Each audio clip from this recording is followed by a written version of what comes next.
Hi guys, आज मी तुम्हाला दाखवणार आहे माडावर चढून नारळ कसा काढतात. तो हे आपलं नारळाचं झाड आहे, आय मीन माडाचं झाड. तर ह्यावर जे काका चढत आहेत ॲक्च्युली ते इतक्या सहज चढत आहेत या माडावर.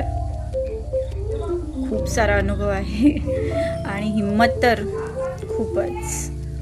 इतक्या उंच माडावर चढणं ॲक्च्युली सोपंच नाही आहे, पण आमच्या गावात हे रोजच चालतं. आय मीन रोजचं आहे झाडावर चढणं. ती उंच माड आहे, तुम्ही बघू शकता. वर पाहिलं तर अंगावर काटाच येतो. तर अशा प्रकारे हे काका आहेत ते माडावर चढतायत.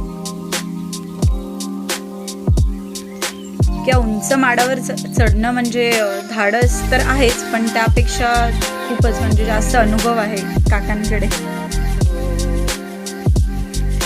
दिसत पण नाहीये तेवढ्या माडांमध्ये ते वरती चढलेत काका, आणि तिथून मग ते कोयत्याने नारळ काढणार, आय मीन खाली टाकणार. जी शहाळी असतात ती रशीने खाली सोडली जातात, पण हे नारळ आहेत त्यामुळे ते डायरेक्ट वरून खाली टाकतात कापून. तुम्ही बघू शकता असे नारळ आहेत ते खाली पडले, जे आपण रोजच्या जेवणात वापरतो. आणि हे अशा प्रकारे सर्व खाली पडलेले नारळ आम्ही गोळा करतो. तर असं आहे आमचं गावाकडचं साधं पण सुंदर. थँक्यू.